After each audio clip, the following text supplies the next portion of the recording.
Good morning student, class 10th। आपको बताया जा रहा था तत्वों का आवर्ती वर्गीकरण या तत्वों का वर्गीकरण, क्लासिफिकेशन ऑफ एलिमेंट, जिसमें आप लोग डोबेराइनर का त्रिक समूह और न्यूलैंड के अष्टक नियम के बारे में जानकारियां ली। उसके बाद हम शुरू किए थे मेंडलीफ की आवर्त सारणी। जब डोबेराइनर का त्रिक समूह और न्यूलैंड का अष्टक नियम तत्वों का वर्गीकरण करने में असमर्थ रहा, उस समय मेंडलीफ ने यह बताया कि तत्वों के भौतिक और रासायनिक गुण परमाणु भारों के आवर्ती फलन होते हैं। यानी तत्वों को उनके बढ़ते हुए परमाणु भार के क्रम में रखा जाए तो एक तत्व दूसरे तत्व का गुणों में क्या करेगा, पुनरावृत्ति करेगा, जिसे हम मेंडलीफ की आवर्त नियम कहते हैं। इसी के आधार पर इन्होंने एक आवर्त सारणी दिया जिसे हम मेंडलीफ की मूल आवर्त सारणी कहते हैं। तो आपका टॉपिक प्रारंभ होता है मेंडलीफ की मूल आवर्त सारणी। तो आइए आप लोग देखें मेंडलीफ की मूल आवर्त सारणी। मेंडलीफ की मूल आवर्त सारणी, मेंडलीफ की मूल आवर्त सारणी, ध्यान दीजिए। मेंडलीफ की मूल आवर्त सारणी क्या है? केवल हमें लक्षण जानकारी लेना, लक्षण की जानकारी लेना है ना। मेंडलीफ की मूल आवर्त सारणी में 12 क्षैतिज कॉलम है, जिसे क्या कहा गया, श्रेणी, जिसे क्या कहा गया, श्रेणी। और मेंडलीफ की मूल आवर्त सारणी जो 12 क्षैतिज पंक्ति हैं उसे 8 ऊर्ध्वाधर कॉलम में बांटा गया, जिसे कहा गया वर्ग या समूह। इस आवर्त सारणी में तत्वों को बढ़ते हुए परमाणु भार के क्रम में रखा गया, तत्वों को बढ़ते हुए परमाणु भार के क्रम में रखा गया, ठीक है। और तत्वों को बढ़ते हुए परमाणु भार के क्रम में रखने पर यह ध्यान दिया गया है कि समान गुणधर्म वाले तत्व एक ही वर्ग में रहें। ऐसा करने पर इनकी आवर्त सारणी में बीच बीच में कहीं कहीं स्थान छोड़ना पड़ा। तो उससे एक निष्कर्ष निकला कि जब बीच बीच में कहीं स्थान छोड़ना पड़ा तो मेंडलीफ ने एक भविष्यवाणी कर दिया कि आने वाला तत्व इसी स्थान पे होगा। इससे एक लाभ हुआ कि आने वाले नए तत्व की खोज की हमें क्या मिली, प्रेरणा मिली, है ना। जैसे इतना बड़ा हाल है, इसमें कोई वस्तु रखी हो, वो आपको पता ना हो तो आप नहीं खोजोगे। लेकिन अगर ये बता दिया जाए कि इसी हाल में कोई वस्तु है जो निश्चित रूप से है, तो आप उसको क्या करोगे, बहुत आत्मविश्वास के साथ उसकी खोज करोगे। तो ऐसा ही तत्वों का हाल था कि आवर्त सारणी में बीच बीच में स्थान छोड़ने पर यह भविष्यवाणी कर दिया गया कि आने वाला तत्व का नाम, गुणधर्म और आवर्त सारणी में इसी स्थान पर होंगे, जिससे वैज्ञानिकों के नए तत्वों की खोज करने में क्या हुई, प्रेरणा मिली। तो इतना रहा है, तो लेक्चर है ऐसे ही। अब हम आपको बताते हैं चित्र के माध्यम से पीरियाडिक टेबल। यहाँ से आप लोग नोट्स बनाने की कोशिश करिएगा, ध्यान रखिए। 12 क्षैतिज कॉलम, देखो 8 को हम ऐसे बांटते हैं, 1 2 3 4 5 6 7 8। बहुत सिंपल सी बात है, ये हो गया।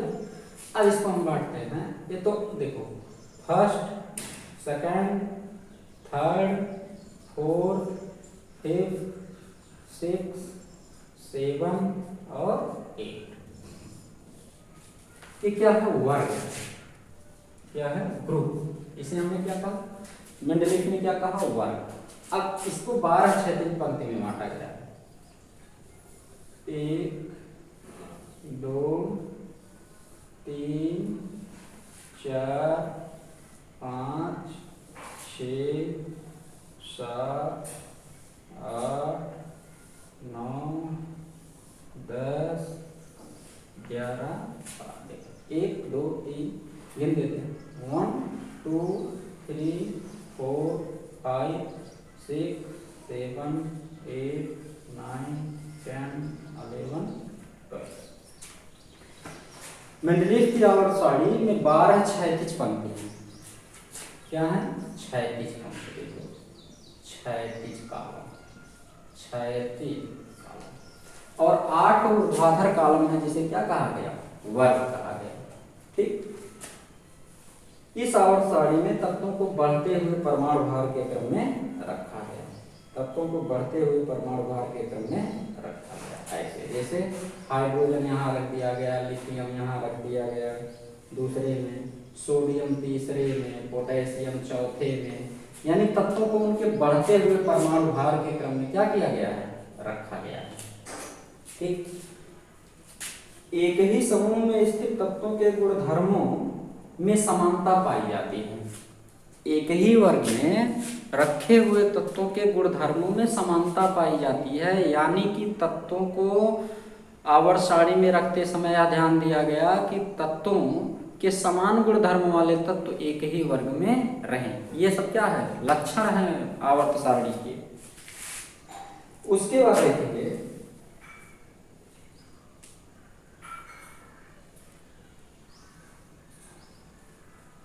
ध्यान देंगे, आवर्त सारणी में समान गुणधर्म वाले तत्वों को एक ही वर्ग में रखने पर बीच बीच में कहीं कहीं पर खाली स्थान छोड़ना पड़ा। जैसे यहाँ खाली स्थान है, यहाँ है, यहाँ है, यहाँ है, ऐसे कहीं कहीं बीच बीच में खाली स्थान छोड़ना पड़ा, जिससे यह प्रमाणित किया गया कि आने वाला तत्व इसी स्थान पर होगा। आई बात समझ में। दूसरा लक्षण है कि कम परमाणु भार वाले तत्वों की मात्रा अधिक से अधिक है। इस आवर्त सारणी में जो तत्वों की खोज हुई है, इसमें कम परमाणु भार वाले तत्व जैसे हाइड्रोजन, ऑक्सीजन, कार्बन, नाइट्रोजन, इन ऐसे तत्वों की संख्या क्या है, अधिक है। आ गई बात समझ में। ये क्या है, इनके लक्षण हैं। इसको आप लोग आवर्त सारणी को बना लेंगे और यही मेन 3 लक्षण इसमें आप करेंगे, और ज़्यादा आपको नहीं पढ़ना है, तो इसको आप बना लें, इसको बना लीजिए।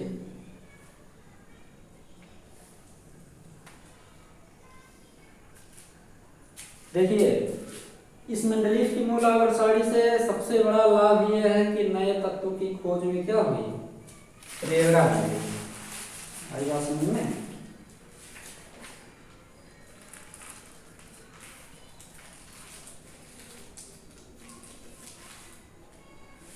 अब नंबर आता है मेंडलीव की मूल आवर्त सारणी की उपयोगिता क्या है। मेंडलीव की मूल आवर्त सारणी की उपयोगिता, ध्यान दीजिए, तत्वों के गुणों के अध्ययन में सुविधा, तत्वों के गुणों के अध्ययन में सुविधा।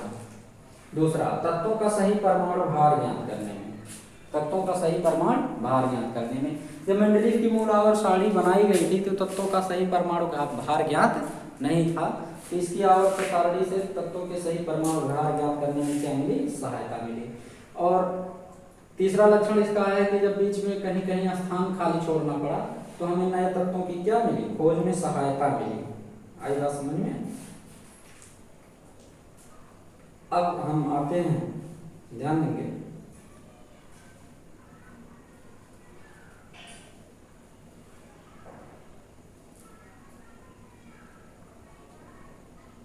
मेंडलीव की संशोधित आवर्त सारणी, मेंडलीव की संशोधित आवर्त सारणी।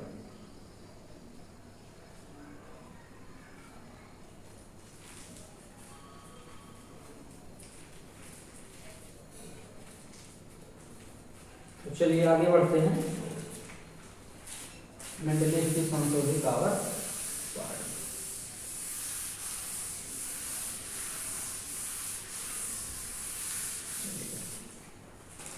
मेंडलीव की संशोधित आवर्त,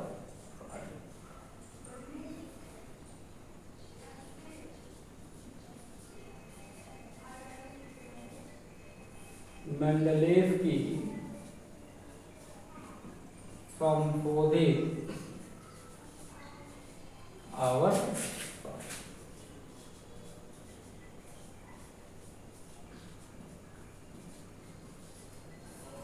देखो,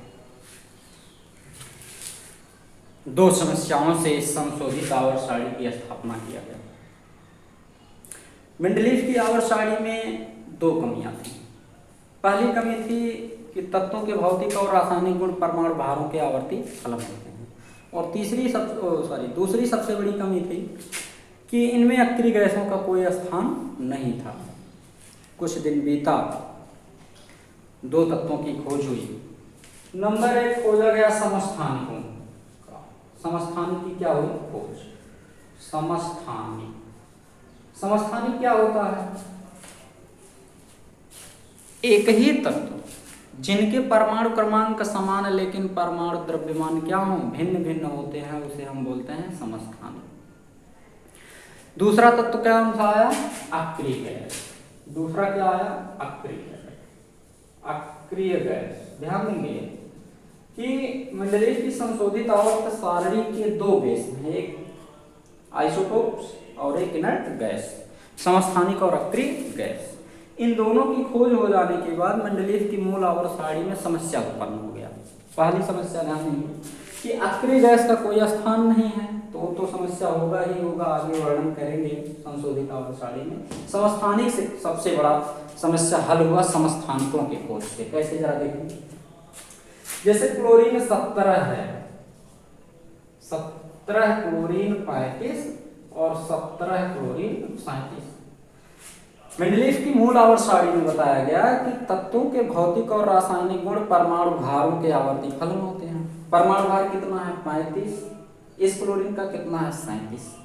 लोगों ने विचार किया कि जब 17 क्लोरीन 35, 17 क्लोरीन 37 मिला तो देखा गया कि परमाणु भार भिन्न भिन्न है, 35 और 37, तो इनके गुण भी भिन्न होने चाहिए, क्योंकि तत्वों के भौतिक और रासायनिक गुण जब परमाणु भारों की आवर्ती फलन है, यानी परमाणु भारों पर निर्भर करते हैं, तो 35 और 37 2 भिन्न अंक है ना, तो इनके गुणधर्म क्या होने चाहिए थे? भिन्न। लेकिन ऐसा नहीं पाया गया, बल्कि पाया गया कि इन दोनों तत्वों जो आपस में समस्थानिक के रूप में उपस्थित हैं, इनका गुण क्या है? समान है। तुरंत निष्कर्ष निकाल दिया गया कि तत्वों के भौतिक और रासायनिक गुण परमाणु भारों के नहीं बल्कि परमाणु क्रमांकों के आवर्ती फलन होते हैं। यानी तत्वों के भौतिक और रासायनिक गुण परमाणु भार पर निर्भर ही नहीं करते, बल्कि किस पर निर्भर करते हैं? एटॉमिक नंबर पर, यानी परमाणु क्रमांक पर। तो सबसे बड़ा दोष मिल गया कि अब तक जो वर्गीकरण हो रहा था उसमें तो हम लोग परमाणु भार से कर रहे हैं, जो कि सत्य ही नहीं है, यानी सब बेस हो गया चौपट। अब नंबर आता है कि एक आवर्त नियम बनाया गया। यदि क्लोरीन का गुण समान है, 6 कार्बन 12, 6 कार्बन 13, 6 कार्बन 14, कार्बन के 3 आइसोटोप्स हैं, तो तीनों का गुण समान है। ऐसे क्लोरीन के 2 आइसोटोप हैं, देखिए, तो दोनों का गुण क्या है? समान है, यानी तत्वों के भौतिक और रासायनिक गुण परमाणु क्रमांकों पर निर्भर करते हैं। तुरंत नए आवर्त सारणी की स्थापना किया गया, जिसे मेंडलीव की संशोधित आवर्त सारणी कहा जाता है। इस आवर्त सारणी में सबसे मुख्य लक्षण है कि तत्वों को उनके बढ़ते हुए परमाणु क्रमांकों के क्रम में रखा गया है।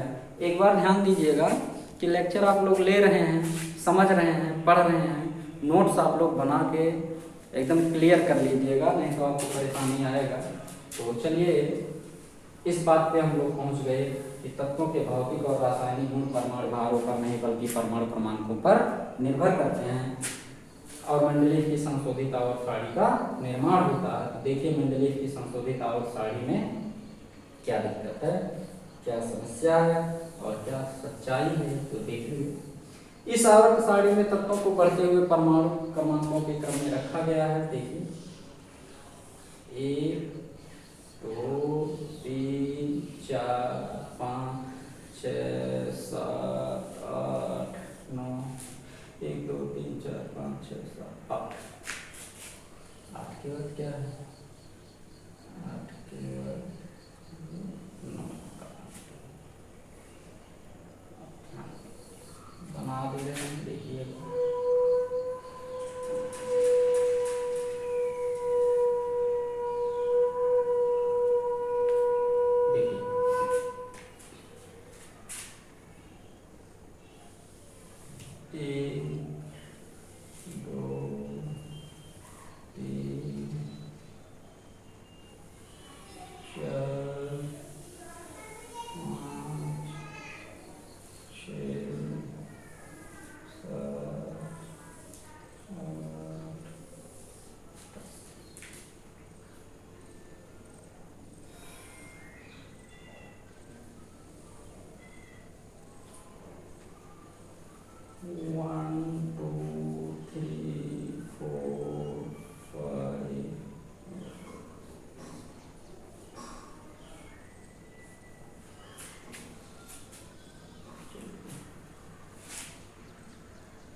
विषम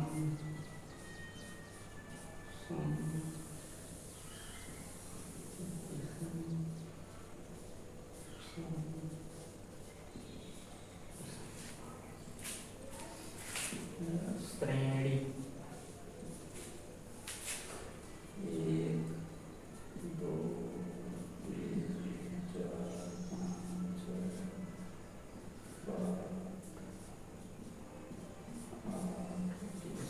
5 6 ध्यान दीजिए, ये मेंडलीव की संशोधित आवर्त सारणी है। एक बार समझेंगे। देखिए नंबर 1, इस आवर्त सारणी में तत्वों को बढ़ते हुए परमाणु क्रमांकों के क्रम में रखा गया है, यानी कि तत्वों के भौतिक और रासायनिक गुण परमाणु क्रमांकों के आवर्ती फलन होते हैं। दूसरा, इस आवर्त सारणी में 10 क्षैतिज कॉलम है, 1 2 3 4 5 6 7 8 9 10, जिसे क्या कहा गया? श्रेणी। ध्यान दीजिएगा, जिसे क्या कहा गया? श्रेणी। इस 10 क्षैतिज कॉलम को 7 क्षैतिज कॉलम में बांटा गया, जिसे क्या कहा गया? आवर्त। यहां समझिएगा, ये 10 क्षैतिज कॉलम है और 10 क्षैतिज कॉलम को 7 क्षैतिज कॉलम में बांटा गया, जिसे हम क्या कहते हैं? आवर्त। ध्यान देंगे, 1 2 3 4 5 6 और 7, ये 7 आवर्त हो गए। देखिए चौथे, पांचवें, छठवें को 2-2 श्रेणियों में बांटा गया। देखिए चौथा है ना, यहाँ 2 कॉलम है ना, बीच में एक लाइन खींचा गया है, तो एक का नाम हुआ सम श्रेणी, दूसरे का नाम हुआ विषम श्रेणी। ध्यान दीजिएगा, चौथे, पांचवें और छठवें को 2-2 श्रेणियों में बांटा गया, जिसे हम क्या कहते हैं? सम और विषम श्रेणी। देखिए आवर्त सारणी को 9 ऊर्ध्वाधर कॉलम में बांटा गया, जिसे कहते हैं वर्ग। देखिए ऊर्ध्वाधर कॉलम फर्स्ट है, सेकंड, थर्ड, फोर्थ, फिफ्थ, 6 7 8 9, 9 ऊर्ध्वाधर कॉलम में बांटा गया, जिसे क्या कहा गया? श्रेणी। 9वां क्या है? जीरो समूह है, जिसमें किसको रखा गया है? अक्रिय गैस को। ध्यान दीजिएगा, इस वर्ग को ए और बी उपवर्ग में बांटा गया। फर्स्ट ए का ए बी उपवर्ग, सेकंड वर्ग का ए बी उपवर्ग, थर्ड वर्ग का ए बी उपवर्ग, इसी प्रकार 7th वर्ग तक उपवर्ग ए और बी में बांट दिया गया है। आगे बात समझ में। इस आवर्त सारणी का प्रथम तत्व क्षार धातु और अंतिम तत्व अक्रिय गैस है। क्षार धातु में हाइड्रोजन, लिथियम, सोडियम, पोटेशियम इस प्रकार से, और अक्रिय गैस में हीलियम, नियॉन, आर्गन, क्रिस्टन इस प्रकार तत्वों को क्या किया गया है? व्यवस्थित किया गया है। तो इस आवर्त सारणी को आप सभी को एक बार हम फिर से बता दे रहे हैं। मेंडलीव की संशोधित आवर्त सारणी समस्थानिकों की खोज हो जाने के बाद यह निष्कर्ष निकला कि तत्वों के भौतिक और रासायनिक गुण परमाणु क्रमांकों के आवर्ती फलन होते हैं। इस प्रकार इस आवर्त सारणी का बेस बनाया गया। ध्यान देंगे, तत्वों के भौतिक और रासायनिक गुण परमाणु क्रमांकों के आवर्ती फलन होते हैं, जिसे हम आधुनिक आवर्त नियम कहते हैं। इस आवर्त सारणी में देखिएगा 12 क्षैतिज कॉलम है, जिसे हम श्रेणी कहते हैं। सॉरी 12 नहीं, 10 क्षैतिज कॉलम है, जिसे श्रेणी कहते हैं। 10 क्षैतिज कॉलम को 7 क्षैतिज कॉलम में बांटा गया, जिसे हम आवर्त कहते हैं। चौथे, पांचवें और छठवें आवर्त को 2-2 श्रेणियों में बांटा गया, जिसे क्रमशः सम और विषम श्रेणी कहते हैं।